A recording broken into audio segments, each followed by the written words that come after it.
الشیطان الرجیم بسم اللہ الرحمن الرحیم الحمد للہ الذی نور قلوب العارفین بنور معرفتہ واثبت فؤاد انبیائہ واولیائہ بقصص الانبیاء والمرسلین وأكمل إيمان المسلمين والمؤمنين بولاية علي أمير المؤمنين عليه السلام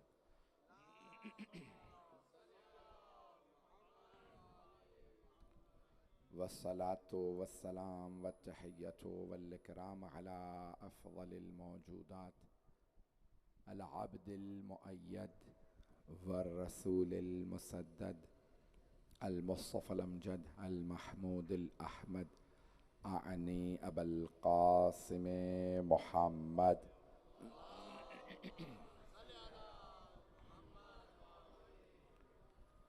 وعلى روحه ونفسه وسهره ووصيه سيد الأتقياء والأصفياء مولى الموالي إمام المتقين علي بن أبي طالب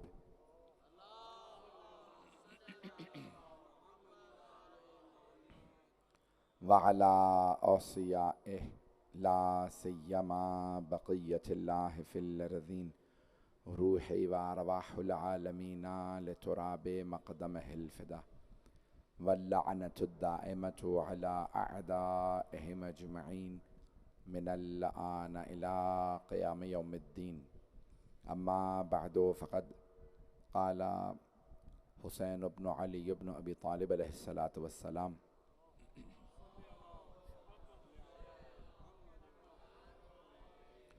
أتعلمون أن رسول الله صلى الله عليه وآله وسلم قال له في غزوة تبوك أنت مني بمنزلة هارون من موسى وأنت ولي كل مؤمن بعدي صلوات على محمد وعلى محمد.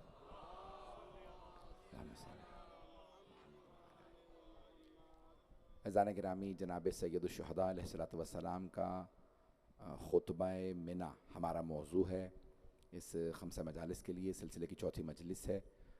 مولا سید الشہداء نے میں جو آپ کے سامنے پیش کر رہا ہوں اس خطبے میں بار بار اپنے جد رسول اللہ صلی اللہ علیہ وسلم کی احادیث کو اپنے بابا امیر المؤمنین علیہ السلام کی شان میں جو آئی ہیں اس کی تصدیق لی ہے اور فرمایا ان صدقتو فصدقونی وان کذبتو فکذبونی، اگر میں سچ بول رہا ہوں تو میرے سچ کی تصدیق کرو، اور اگر العیاذ باللہ معاذ اللہ ثم معاذ اللہ میں جھوٹ کہہ رہا ہوں تو کہو میری بات صحیح نہیں ہے۔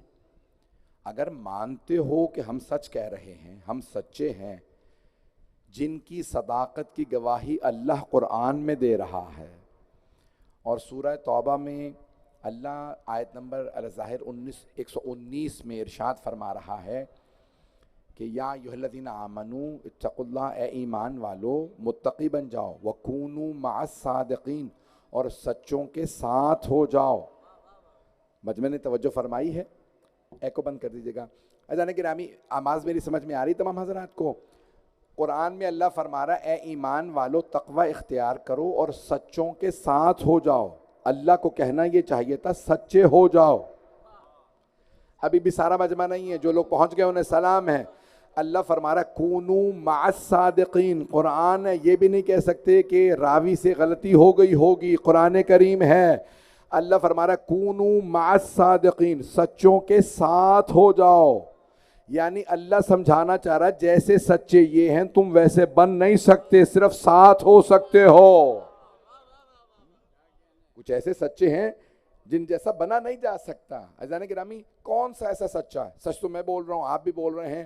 کوئی آدمی کہہ سکتا ہے میں نے پوری زندگی جھوٹ نہیں بولا، کیا وہ ان سچوں میں ہو جائے گا کہ جن کے لیے اللہ کہے ان سچوں کے ساتھ ہو جاؤ؟ غور کیجئے گا، کچھ لوگ میرے بھائی پہنچ رہے ہیں۔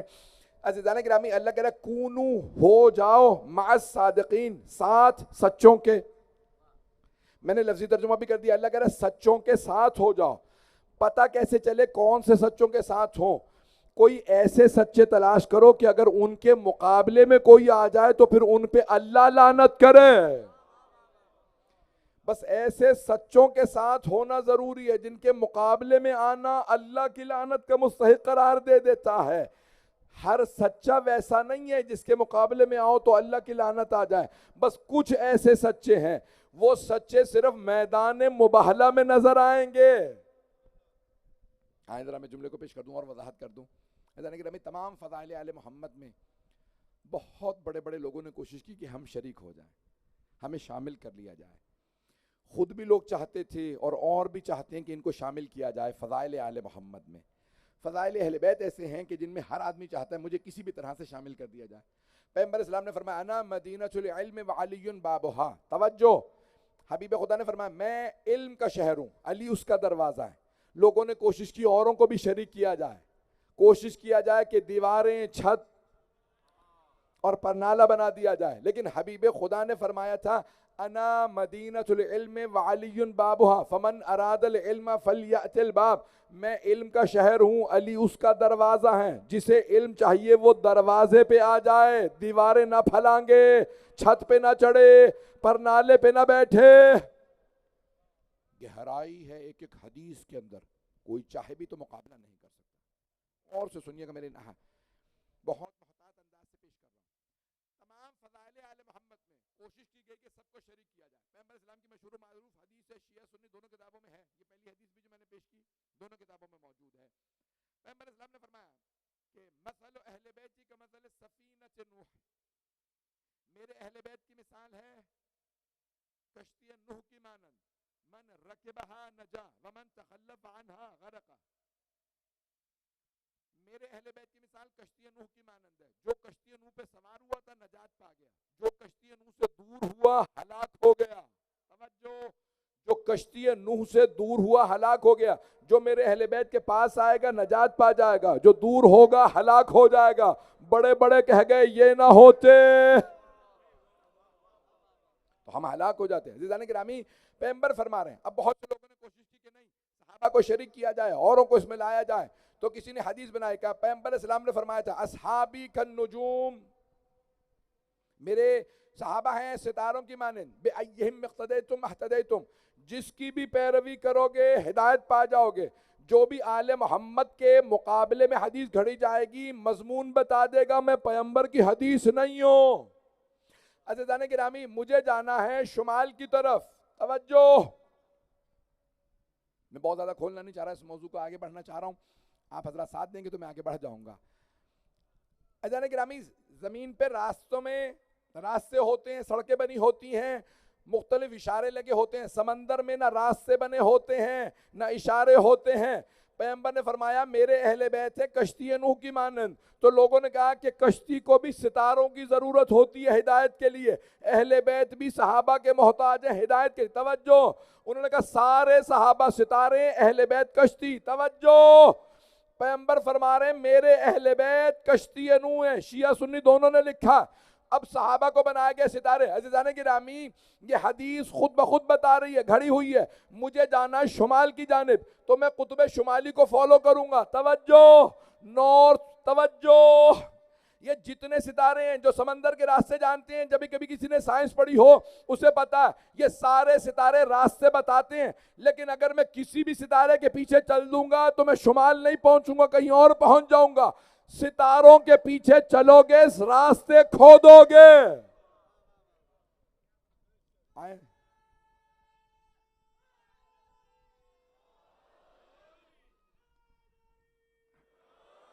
آئیے ذرا ایک میں آیت پیش کر دیتا ہوں، جو ابھی تک پریشان ہیں ان کے لیے بھی مسئلہ حل ہو جائے گا. وہ کہتے ہیں سارے صحابہ برابر ہیں. خبردار، کسی کو چھوٹا بڑا کہنے کی ضرورت نہیں، سب صحابہ.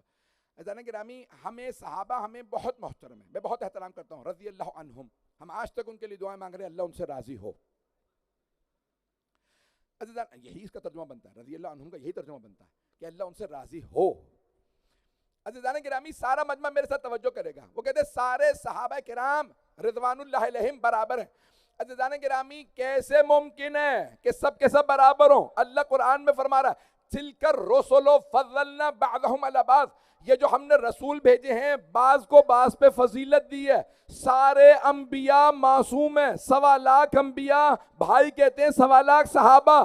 توجہ, 1.25 نبی 1.25 صحابہ, سارے نبی معصوم ہیں, لیکن اللہ کہہ رہا ہے برابر نہیں ہے, کچھ کو کچھ پہ فضیلت ہے.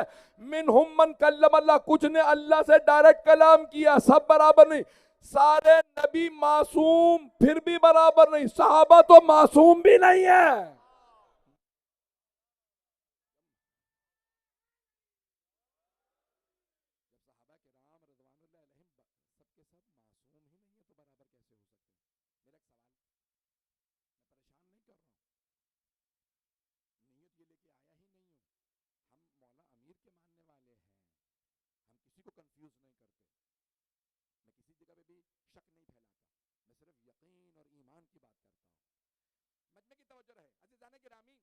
سرور کائنات نے حدود دی, حدود سمجھتے ہیں نا, حدود آرڈیننس آپ نے پاکستان کو, پاکستانی سے زیادہ کون بہتر جان سکتے ہیں.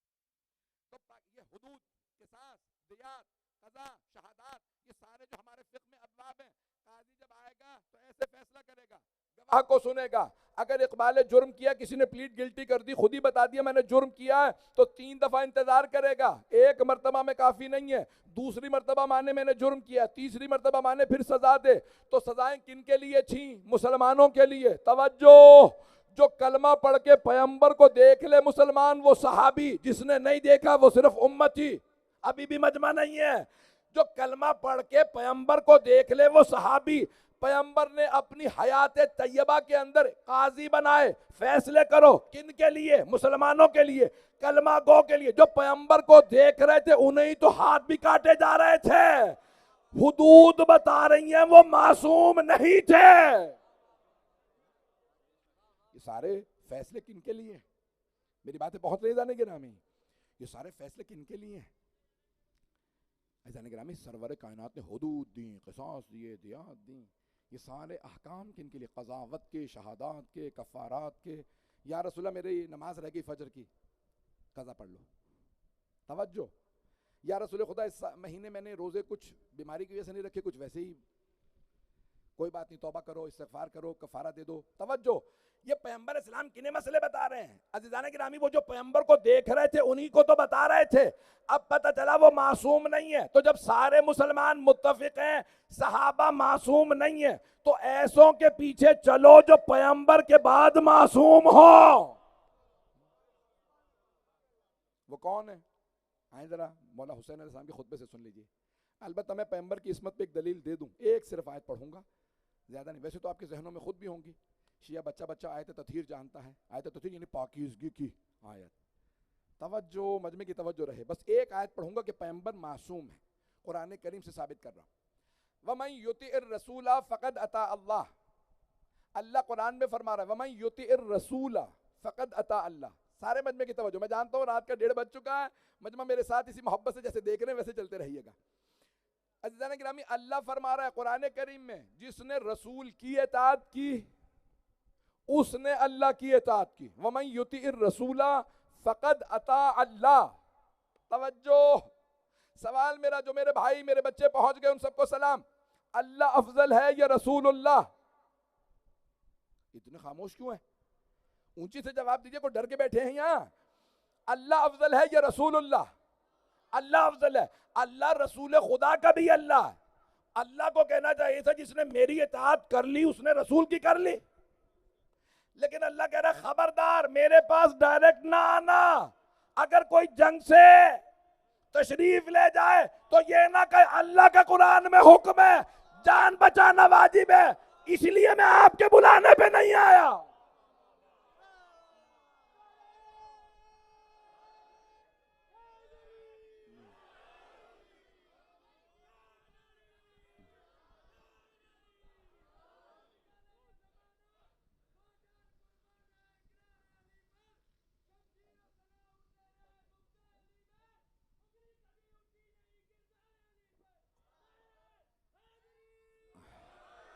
توجہ فرما رہے ہیں عزیزان گرامی. بھئی میرا گلا ساتھ نہیں دے رہا, میری محبت, میں آپ کی یقین مانے محبت میں پڑھ رہا ہوں, زبردستی پڑھ رہا ہوں, میری میں طاقت نہیں ہے, سینے میں بھی طاقت نہیں, گلے میں بھی نہیں. جو جملے پیش کروں آپ سب لوگ اسی محبت سے سن لیجئے گا. عزیزان گرامی, جناب سرور کائنات نے اگر کسی کو بلایا نا واپس ہو کر یا رسول اللہ آپ ہی نے تو کہا تھا جان بچانا واجب ہے، اللہ کا حکم ہے تو میں نے اللہ کی مان لی. اللہ نے کہا خبردار سنیے، اللہ نے کہا وَمَن يُطِعِ الرَّسُولَ فَقَدْ أَطَاعَ اللَّهَ، جس نے رسول کی اطاعت کی اس نے اللہ کی اطاعت کی. بہت سے کہہ رہے بھائی اللہ افضل ہے، وہ آپ کا بھی اللہ، میں اللہ کی مان رہا ہوں آپ کی نہیں مان رہا. اللہ نے کہا خبردار رسول کی بات رد کر کے نہ ماننا میری. ابھی بھی سب نہیں پہنچے. اللہ نے کہا میرے حبیب کی مانو، وہی بات میری ہے، میرا حبیب میری بات کے کبھی خلاف نہیں جائے گا. اب پتہ چلا نبی معصوم ہے، کیونکہ یہ وہی کچھ کہیں گے جو اللہ کہہ رہا ہے. بات پہنچ گئی. پیغمبر نے کہا خبردار میرے بھائی علی کی بات رد نہ کرنا، اس کی بات رد کرو گے تو میری.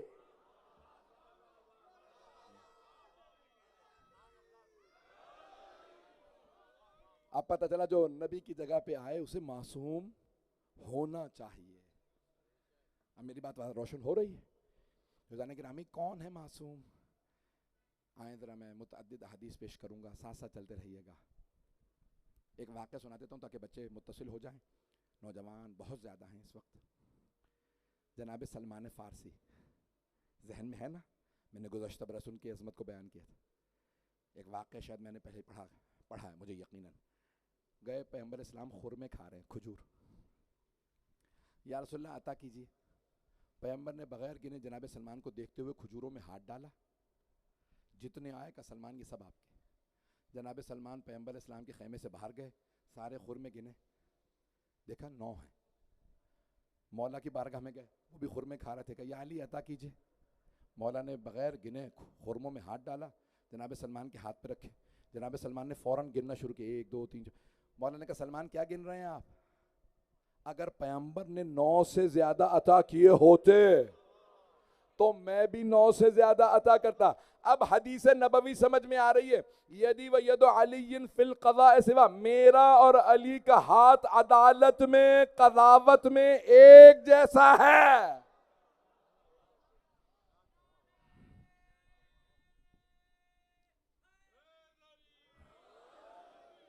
جو فیصلہ پیغمبر فرمائیں گے وہی فیصلہ مولا علی کریں گے. جو عدالت نبوی ہے وہی عدالت علوی ہے. حضرات گرامی یہ ہم امت میں کسی اور کے لیے نہیں کہہ سکتے. جس کا جتنا بھی احترام کرتے ہو، جتنا مرضی کسی کا ہم احترام کر لیں، ان کی ثنا خوانی کریں، لیکن کوئی بھی امت محمدی کے اندر مولا کائنات کا مقابلہ نہیں کر سکتا. حضرات گرامی سرور کائنات نے بے انتہا حدیث فرمائی ہے مولا کے لیے، قضاوت میں ہر چیز میں. مولا کائنات جناب سرور ہے. اب اللہ نے بھی خود قرآن میں فرمایا ہے، بس ایک آیت پڑھ کے آگے بڑھوں گا. غزوہ تبوک کا میں نے یہ مولا حسین کے خطبے سے پڑھا ہے، اسے مکمل کرنا چاہتا ہوں. کہ ند ابناءنا و ابناکم و نساءنا و نساکم و انفسنا و انفسکم. انفس جمع ہے نفس کی. اے میرے حبیب کہہ دو تم اپنے بیٹوں کو لاؤ، ہم اپنے بیٹوں کو لائیں گے. تم اپنی مستورات کو لاؤ، ہم اپنی مستورات کو لائیں گے. تم اپنے نفسوں کو لاؤ، ہم اپنے نفسوں کو لائیں گے. اور صرف نفسوں کی جگہ گئے ہیں مولا امیر، سب نے لکھا ہے. صرف پنجتن گئے ہیں. تو عزیزان گرامی نفس پیغمبر سوائے مولا کائنات کے اور کوئی نہیں ہے. کوئی پیغمبر کی جگہ آ ہی نہیں سکتا. ہاتھ جوڑ کے جملے کو پیش کر رہا ہوں، مجمع جس محبت سے دیکھ رہا ہے سن لے. صحیح بخاری کی روایت ہے، امام محمد ابن اسماعیل بخاری نے اپنی صحیح میں لکھا، صحیح بخاری کے اندر لکھا کہ جب 25 برس گزر گئے پیغمبر اسلام کے دنیا سے پردہ کیے ہوئے وقت کو، جب دورانیہ گزر گیا اور خلفاء کی خلافت کا دورانیہ ختم ہوا، چوتھی خلافت کی باری آئی، یعنی مولا علی کا دور آیا. جیسے ہی مولا خلیفہ بنے تو مولا نے نماز پڑھائی پیغمبر کی محراب میں. جتنے صحابہ زندہ تھے صحیح بخاری میں لکھا ہے، سب نے کہا آج لگتا ہے علی نے نہیں پیغمبر نے نماز پڑھائی ہے. علی کی نماز نبی جیسی ہے.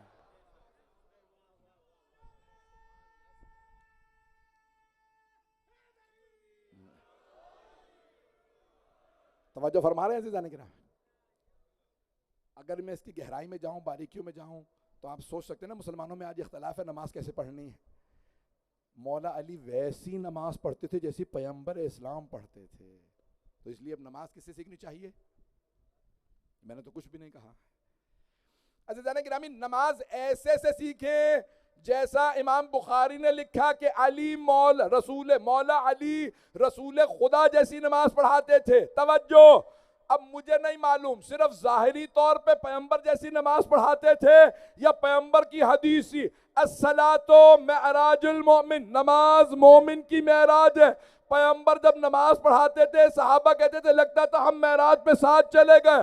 تو مانو نا علی صحابہ کو ویسی نماز,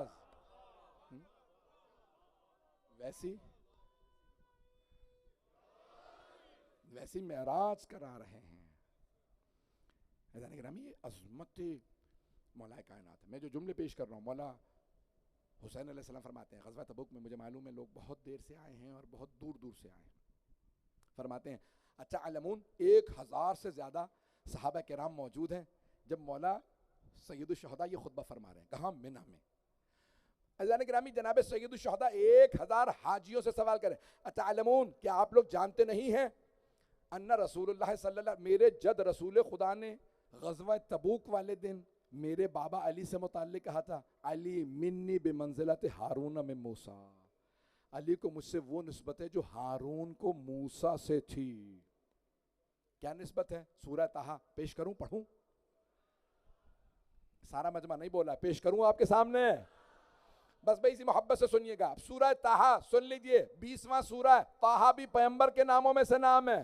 توجہ, جناب موسیٰ کی وہاں دعا موجود ہے رب اشرح لی صدری ویسر لی امری واحلل عقدۃ من لسانی یفقہوا قولی واجعل لی وزیرا من اہلی ہارون اخی اخلفنی فی اہلی اشدد بہ ازری. توجہ, سارے چھوٹی چھوٹی آیات ہیں, ساری آیات کی تلاوت نہیں کروں گا, مجمع کی توجہ رہے.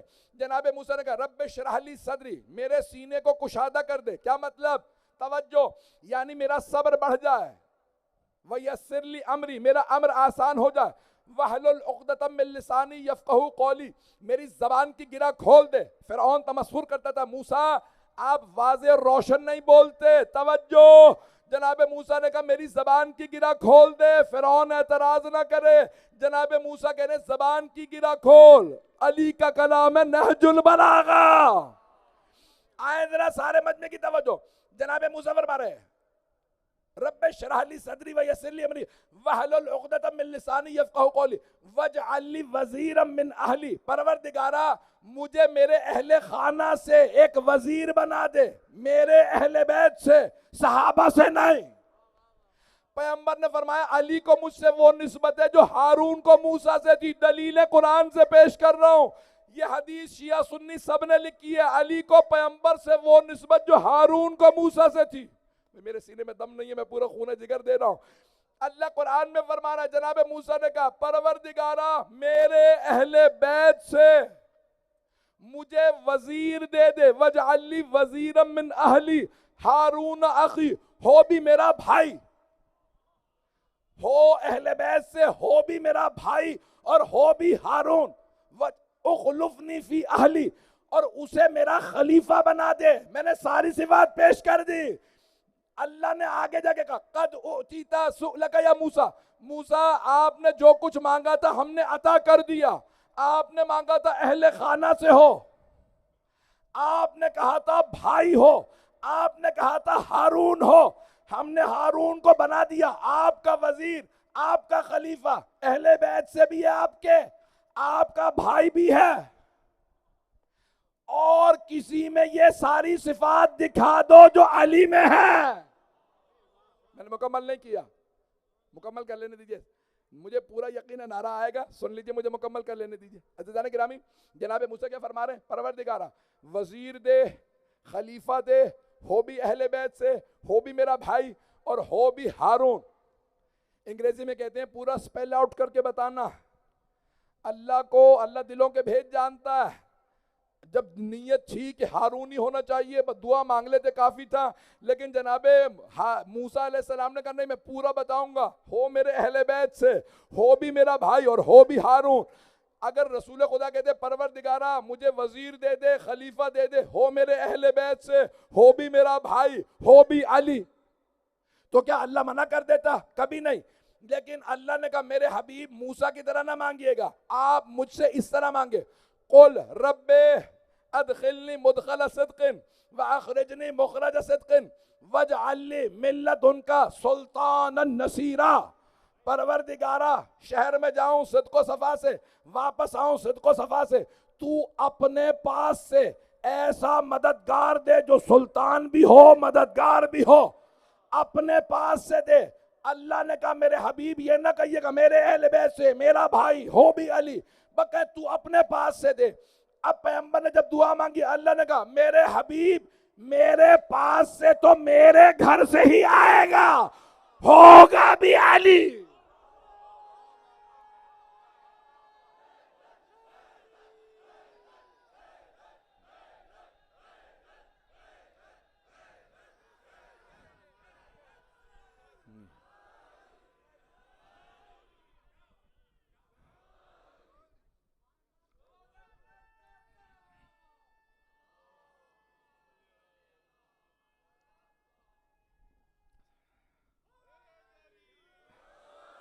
توجہ فرما رہے ہیں عزیزان کرام، عزیزان گرامی، مولا حسین علیہ السلام اپنے منہ کے خطبے میں فرما رہے ہیں، آپ لوگوں کو یاد نہیں 1000 صحابہ حاجیوں کا مجمع ہے، یاد نہیں میرے جد رسول خدا نے میرے بابا کے لیے فرمایا تھا علی کو مجھ سے وہ نسبت ہے جو ہارون کو موسیٰ سے تھی۔ کیا نسبت تھی؟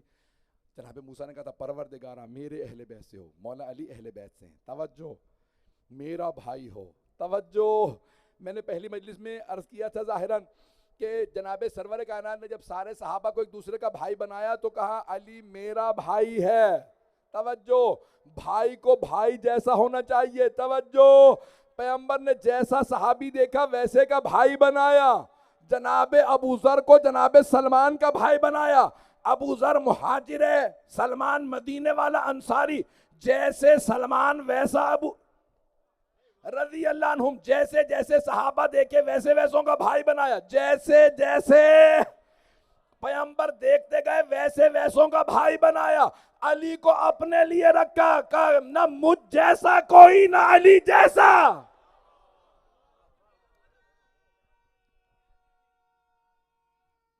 حیدری، توجہ فرما رہے ہیں، تو مولا حسین فرما رہے ہیں یاد ہے میرے جد رسول خدا نے علی کو مجھ سے وہ نسبت ہے جو ہارون کو موسیٰ سے تھی۔ کیا نسبت تھی؟ کہ جناب موسیٰ نے فرمایا تھا پروردگار اہل بیت سے ہو، میرا بھائی ہو، میرا خلیفہ ہو، میرا وزیر ہو۔ یہ سارے الفاظ کس پہ صادق آتے ہیں؟ مولا حسین فرما رہے ہیں کہ صرف و صرف میرے بابا علی مرتضیٰ پہ صادق آتے ہیں کہ اہل بیت میں سے تھے، بھائی تھے، وزیر تھے اور ان کے خلیفہ تھے۔ عزیزان گرامی، یہ رتبہ، مقام، عظمت صرف مولا کائنات کی۔ اور کس دن کہا؟ مولا نے یہ بھی بتایا کون سے غزوے میں کہا تھا، ہر غزوے کی اپنی خصوصیت ہے۔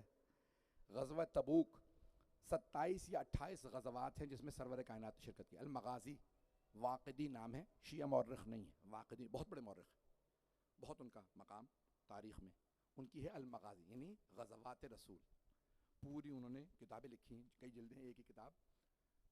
یہ پڑھوں سب؟ وقت ہے بھی؟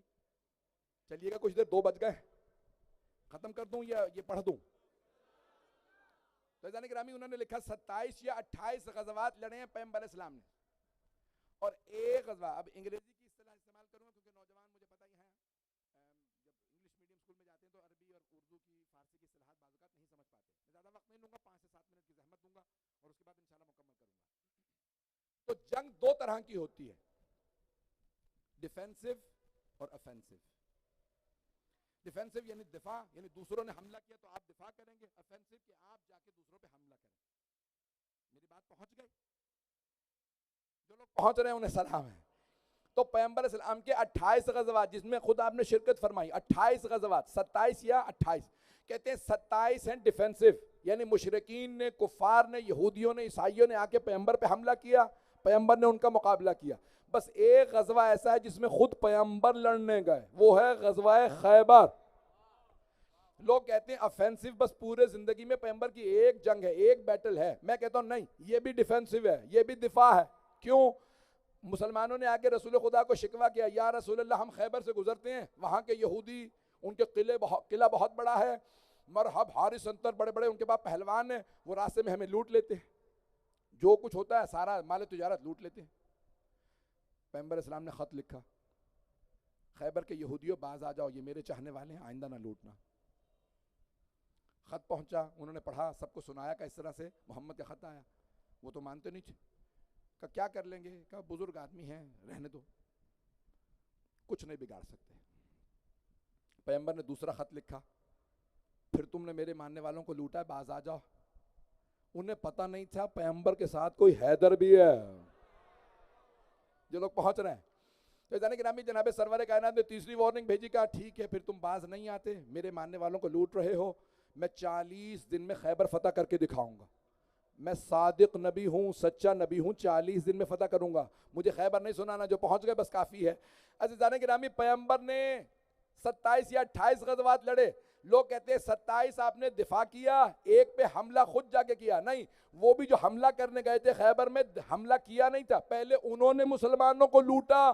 پیغمبر نے 3 دفعہ وارننگ دی، تہدید کی، جب وہ باز نہیں آئے پھر آپ حملہ کرنے گئے، یہ بھی ڈیفینس ہے میرے حساب سے۔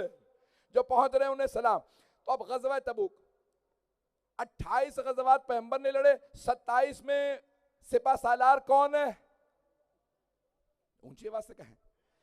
28 جنگیں پیغمبر نے لڑی، 27 میں سپہ سالار ہیں مولا علی۔ توجہ، ایک میں غزوہ تبوک میں مولا علی سپہ سالار نہیں ہے، مولا کے بھائی حضرت جعفر طیار سپہ سالار ہے۔ پیغمبر نے فوج کا، ہم تبوک میں جا رہے ہیں، مقابلہ کریں گے، فوج بنائی کہ سپہ سالار ہوں گے جعفر طیار۔ جناب ابو طالب کی عظمتوں کو سلام، آپ کا خون کتنا کام آیا ہے اسلام کے لیے۔ تو جناب ایک مرتبہ جناب سرور کائنات نے فرمایا میرا بھائی جعفر طیار جو ہے وہ غزوہ تبوک کے لیے سپہ سالار ہوگا۔ لوگوں نے کہا یا رسول اللہ علی کا کیا ہوگا؟ ہر جنگ میں یہ سپہ سالار تھے، کہ علی منی بمنزلت ہارون من موسیٰ، علی کو مجھ سے وہ نسبت ہے جو ہارون کو موسیٰ سے تھی، الا انہ لا نبی بعدی، میرے پاس کوئی نبی نہیں ہے۔ کہ یا رسول خدا علی اکیلے مدینے کا کیا کریں گے، یہ اکیلے یہاں رہیں گے؟ کہ یہ جو باقی دشمن مشرکین اگر وہ حملہ کرنے مدینے آئے کہ محمد نہیں ہے چلو حملہ کریں، ان سب کو پتہ ہوگا مدینے میں علی ہے۔ پہنچ رہے ہیں،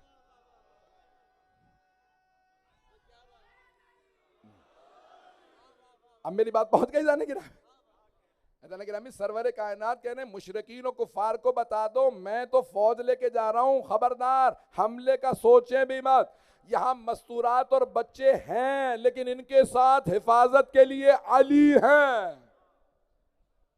مشرکین و کفار سب کو پتا تھا مکے والوں کو کہ ایک اکیلا علی ہی سب کے لیے کافی ہے۔ جب مولا اللہ اکبر کہتے تھے نا، ذوالفقار میں ہاتھ ڈالتے تھے مولا، اور جب کہتے تھے اللہ اکبر تو لگتا تھا شیر دھاڑ رہا۔ جب شیر دھاڑتا ہے نا تو سارے جانور نعرہ لگاتے ہیں، میں اپنی زبان میں کہوں گا فرو، بھاگو، شیر آ رہا۔ ایزان گرامی مولا کائنات کا اتنا رعب تھا۔ مولا حسین فرما رہے ہیں اے صحابہ رسول تمہیں کیا ہو گیا ہے، کیوں نہیں میرے جد رسول خدا کی حدیث کو یاد کرتے؟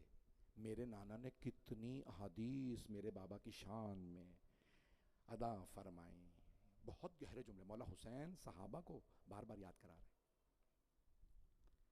حضرت گرامی رسول خدا کو بہت زیادہ محبت تھی امام حسن و حسین سے۔ صحابہ کا مجمع، پیغمبر ممبر پہ آئے مسجد نبوی میں، صحابہ زمین پہ بیٹھے ہیں، پیغمبر ممبر پہ ہیں، اور پیغمبر کی آغوش میں 2 بچے ہیں۔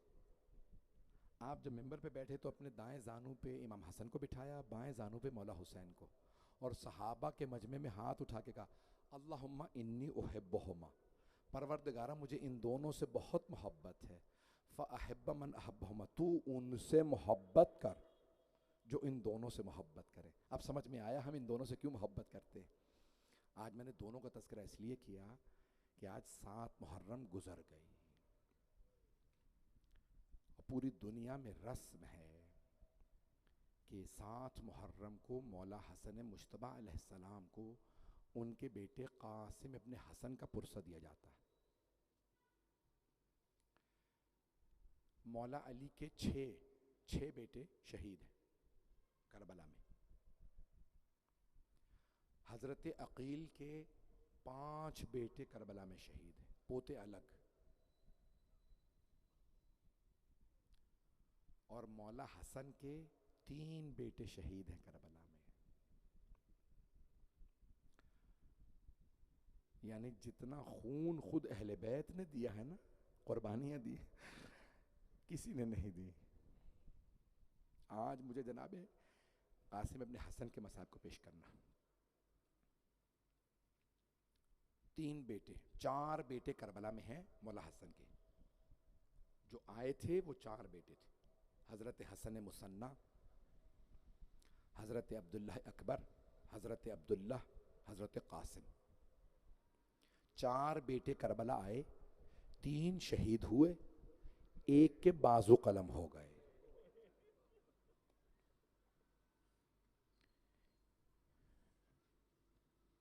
بعض نے جناب عبداللہ کی شہادت لکھی ہے کہ جب مولا حسین کے گردن پہ خنجر چل رہا تھا، شمر ملعون خنجر، تو خیمے سے ایک بچہ دوڑتا ہوا آیا جو 11.5 برس کا تھا، گردن پہ آ کے دونوں ہاتھ رکھ دی، خبردار میرے چچا پہ خنجر نہ چلا.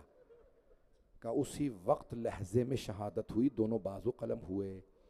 شمر ملعون نے اسی وقت مولا حسن کے بیٹے، چھوٹے بیٹے کو جو 11.5 برس کے تھے. حضرت حسن مثنی بھی جب 11 محرم کو وہ سر قلم کر رہے تھے نا، یہ سب پڑھوں سارا مسائل تفصیل سے.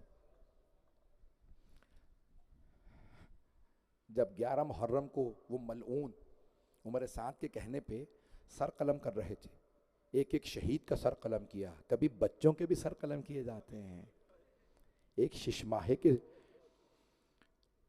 تو ان میں سے ایک آدمی نے کہا کہ یہ ابھی شہید نہیں ہوا، اس میں رمق باقی ہے، اس کا سانس چل رہا ہے، زخمی ہے، اس کے پورے جسم پہ زخم ہے، ابھی شہید نہیں ہوا. بے ہوش تھے، خون بہہ گیا تھا بہت زیادہ. کہ کون ہے؟ کہ مجھے نہیں معلوم کون ہے. کہ کسی سے پوچھو کوئی جانتا ہو. کوئی آگے بڑھا، کہ حسن مثنی ہے، حسن مجتبیٰ کا بیٹا. ان کی ماں کے قبیلے کا کوئی آدمی لشکر یزید میں کہا یہ ان کی والدہ ہمارے خاندان سے ہیں، مت مارو، میں سفارش کر رہا ہوں. کہا ٹھیک ہے، خود ہی مر جائے گا، گردن نہ کاٹو. جب یہ اتنا خون بہہ گیا ہے، یہ مر جائے گا، ابھی اس کو ہم نہیں مارتے. چلے گئے.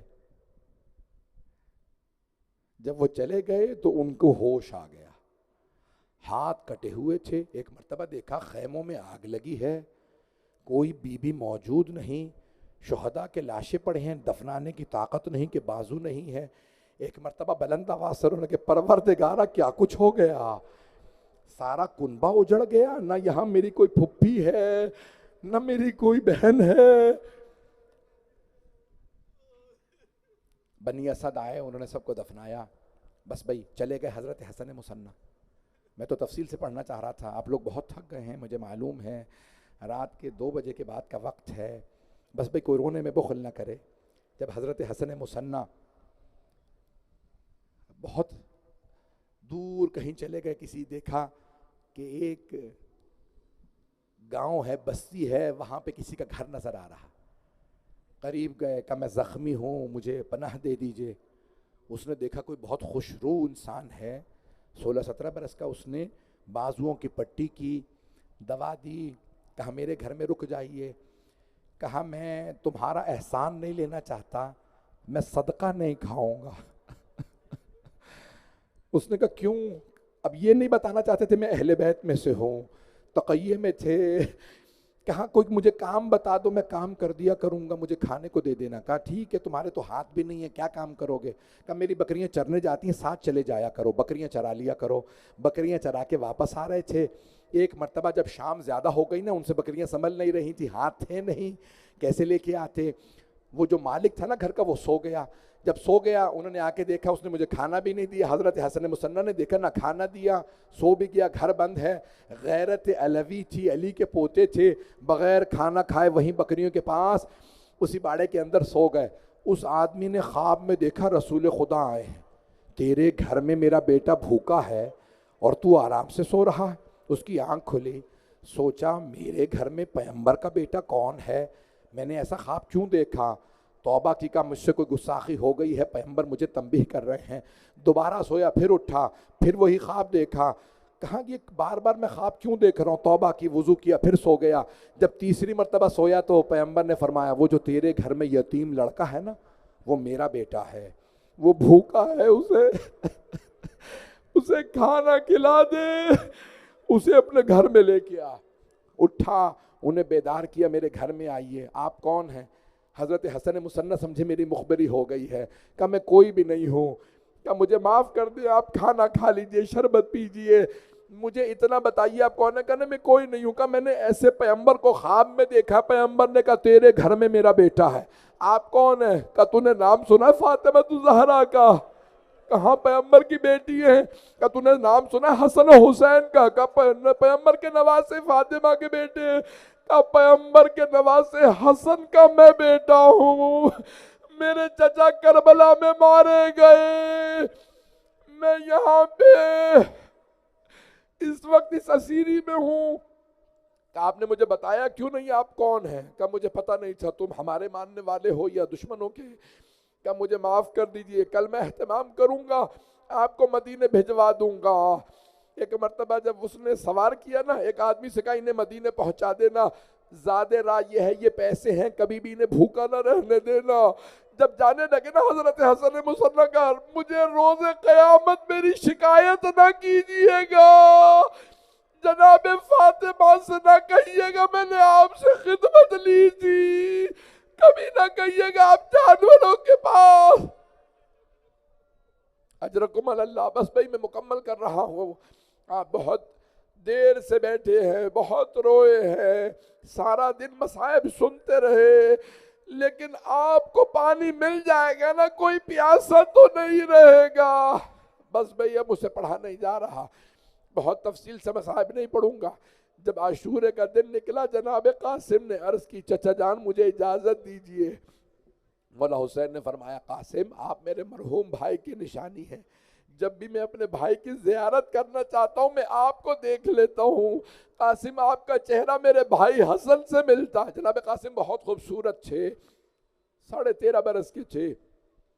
ایک مرتبہ جناب قاسم نے کہا چچا جان مجھے اجازت دے دیجئے، کہا ابھی نہیں قاسم آپ رک جائیے، آپ جانتے ہیں نا یتیم بچے بہت حساس ہوتے ہیں۔ جناب قاسم بیویوں کے خیمے کے باہر بیٹھ کے رونے لگے۔ جناب قاسم کی والدہ کے کانوں میں آواز آئی میرا بچہ رو رہا ہے۔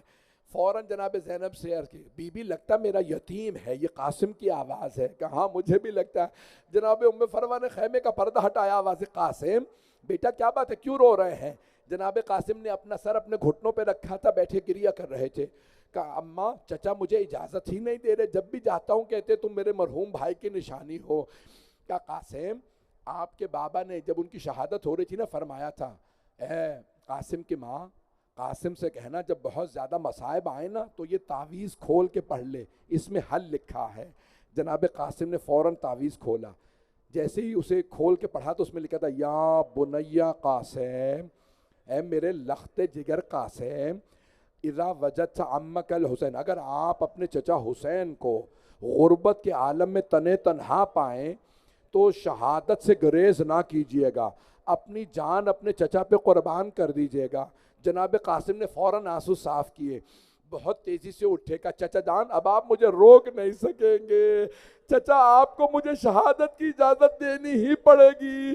چچا دیکھیے میرے بابا نے کیا تحریر لکھی ہے، میرے بھائی نے لکھا ہے۔ مولا حسین نے تحریر لی، تحریر کو چوما، آنکھوں سے لگایا، جب پڑھا مدینے کا رخ کیا، کہا میرے بھائی نے مجھے غربت میں یاد رکھا جب میرا کوئی نہ رہا۔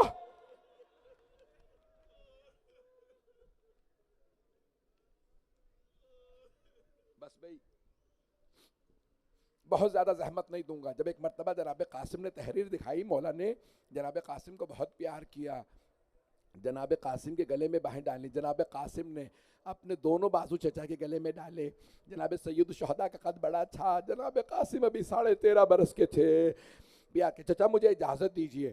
جناب سید الشہداء نے عباس، جناب عباس کو عباس قاسم کو زرہ پہنا دیجئے۔ جناب عباس زرہ لے کے آئے، جناب قاسم بچے تھے، جب زرہ پہنائی نا تو زرہ پوری نہیں آئی، دوسری زرہ پہنائی، تیسری زرہ مرد پہنتے ہیں، بچے نہیں۔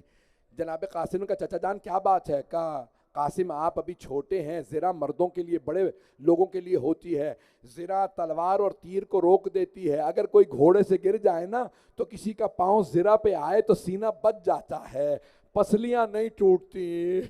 میں کتنا کھول کے پڑھوں۔ جب جناب قاسم نے دیکھا نا چچا عباس نے اتنی مرتبہ زرہ پہنائی، زرہ پوری نہیں آ رہی، ایک مرتبہ کا چچا جان مجھے زرہ کی ضرورت نہیں ہے، میں علی کا پوتا ہوں، بغیر زرہ کے لڑ لوں گا۔ ایک مرتبہ جناب عباس نے جناب مولا حسین سے کہا مولا کوئی زرہ قاسم کو پوری نہیں آ رہی۔ جناب قاسم نے کہا چچا جان مجھے زرہ کی ضرورت نہیں، میں ایسے ہی چلا جاؤں گا۔ مولا حسین نے دونوں بازو اپنے ہاتھوں سے پکڑے، جناب قاسم کو گھوڑے پہ سوار کرایا۔ جیسے جناب قاسم میدان میں اترے نا، حمید ابن مسلم کہتا میں نے دیکھا لگتا تھا کہ حسین کی طرف سے ایک چاند آ رہا ہے۔ جناب قاسم بہت خوبصورت تھے۔ حمید کہتا لگتا ہے کہ آسمان سے چاند زمین پہ اتر آیا ہے۔ جناب قاسم ایک مرتبہ اترے اور رجس پڑھنا شروع کیا، میں مقابلہ کروں گا، میں علی کا پوتا، میں حسن کا بیٹا ہوں۔ جیسے تلوار کھینچی، عمر سعد نے آواز دی، ازرق نامی ایک آدمی بہت بڑا پہلوان تھا، 1000 کا ایک شمار ہوتا تھا، کہ ازرق اس بچے کو فوراً مار دے۔ ازرق نے کہا نہیں، یہ میری توہین ہے، میں 1000 سپاہیوں کا ایک شمار ہوتا ہوں، میں اپنے بیٹے سے کہوں گا۔ 3 بیٹے تھے اس کے، کہا جا کے اس بچے کو مار کیا۔ جیسے ہی وہ قریب آیا نا، جناب قاسم نے تلوار کھینچی، اس کے بیٹے کا سر اتار دیا۔ دوسرا بیٹا اس نے بھیجا، جناب قاسم نے اس کے بھی 2 ٹکڑے کر دیے۔ جب اس کا تیسرا بیٹا مار دیا نا جناب قاسم نے، اب اس کی دنیا تاریک ہو گئی۔ ازرق نے ایک مرتبہ خود سے کہا، ازرق نے کہا ایک مرتبہ عمر سعد اب اس بچے کو میں خود ماروں گا۔ جیسے ہی وہ لڑنے کے لیے آیا نا، مولا حسین نے ہاتھ بلند کیے کہ پروردگارہ وہ 1000 کا ایک ہے، میرا قاسم بھوکا بھی ہے پیاسا بھی ہے، پروردگارہ قاسم کو فتح دے دے۔ ایک مرتبہ جب ازرق نے ایک ہاتھ میں تلوار تھی، دوسرے میں گرز تھا، جب قریب آیا جناب قاسم نے تلوار کھینچی، کہا یا علی۔ جب تلوار چلائی ازرق زمین پہ گرا۔ اب عمر سعد نے آواز دی، مشرق کے گھوڑے مغرب دوڑاؤ، مغرب کے گھوڑے مشرق دوڑاؤ، یہ بچہ عام بچہ نہیں، علی کا پوتا ہے۔ جیسے ہی دونوں طرف سے فوج آئی، جناب قاسم کم سن تھے، ایک ملعون نے سر میں گرز مارا۔ جناب قاسم جب زمین پہ آنے لگے گا، چچا میری مدد کو آئیے، چچا میں زمین پہ گر گیا۔ دونوں طرف سے گھوڑے دوڑ رہے تھے۔ آپ جانتے ہیں نا زرہ نہ ہو تو کیا ہوتا ہے۔ مولا حسین عقاب کی مانند جناب قاسم کے پاس آئے، اور آنے کے بعد بس ایک جملہ کہا، جب دیکھا نا زمین پہ جناب قاسم کا سراپا تھا، کہ قاسم بیٹا میں آ گیا تھا، بلند آواز سے کہا قاسم میں آ گیا تھا، قاسم آپ کا لاشا۔ مرحومات الاشتہاردی کہتے ہیں جب ایک مرتبہ دیکھا نا لاشا ایسے ہے جیسے مولا نے اپنی ابا کو اتارا، جیسے ایک مالی صبح صبح پھول چنتا ہے، مولا نے لاشا چنا۔ الا لعنت اللہ علی القوم الظالمین وسیعلم الذین ظلموا ای منقلب ینقلبون۔ ہاتھوں کو بلند کیجئے گا۔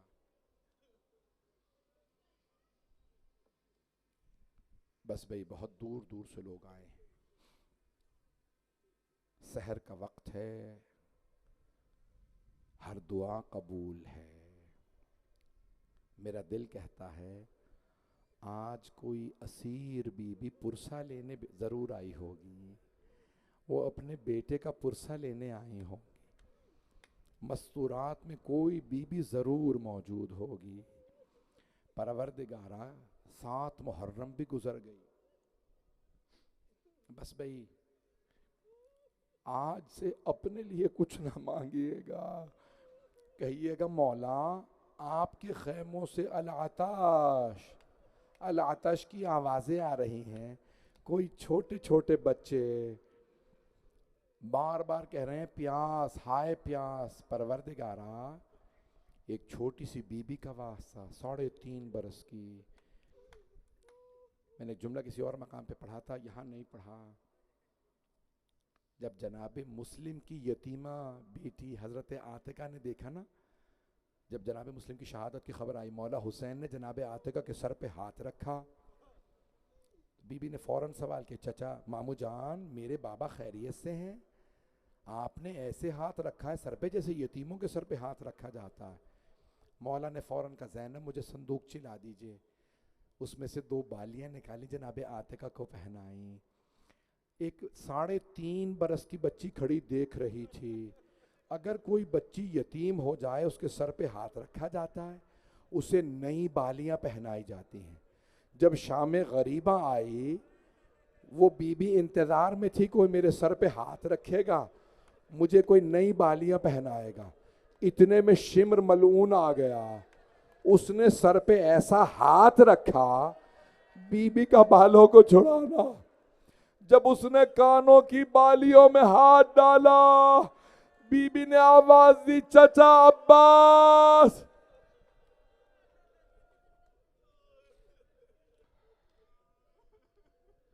بس بھائی مجھ سے پڑھا نہیں جا رہا تھا. آج کل آخری مجلس ہے، مولا عباس کا علم برآمد ہوگا. پروردگارہ یہ ہماری زندگی کی آخری مجلس قرار نہ دے. ہمیں اگلے محرم تک دوبارہ عزاداری کی توفیق نصیب فرما. ہمیں امام زمانہ کا ظہور دیکھنا نصیب فرما. پروردگارہ اس وقت غزہ میں، فلسطین میں حالات خراب ہیں، شام میں، لبنان میں، عراق ایران میں، افغانستان میں، پاکستان میں، ہندوستان میں مسلمانوں کے حالات خراب ہے، کشمیر میں، یمن میں، افریقہ کے ممالک. پروردگارہ سب پہ رحم فرما. جو ہاتھ بلند ہیں پروردگارہ کسی کو حسین ابن علی سے دور نہ فرما. جب تک زندہ رہیں علی علی حسین حسین کرتے رہیں. ہمیں زندگی میں بار بار محمد و آل محمد کی زیارات نصیب فرما. آخرت میں ان کی شفاعت نصیب فرما. بس میں ایک آخری واسطہ دے رہا ہوں. بہت سے لوگوں نے کہا کہ ہمارے لیے بھی دعا کر دیجئے کہ ہم کربلا چلے جائیں. پروردگارہ واسطہ اس بہن کا جو شام سے آئی تھی رہائی کے بعد، جب وہ کربلا پہنچی نا چہلم پہ تو اونچی آواز سے بار بار کہہ رہی تھی، حسین جب بھیا میں پہلے ملنے آیا کرتی تھی آپ کھڑے ہو کے میرا استقبال کرتے تھے. حسین میرا استقبال کیجئے، میرے پاؤں زخمی ہیں، میری کمر پہ تازیانوں کے نشان، میرے ہاتھوں میں رسیوں کے. پروردگارہ جناب زینب کا واسطہ ہمیں زندگی میں بار بار مولا حسین کی زیارت نصیب فرما. آخرت میں مولا حسین کی شفاعت نصیب فرما. ربنا تقبل منا انک انت السمیع العلیم بحق محمد وآلہ الطیبین الطاہرین المعصومین.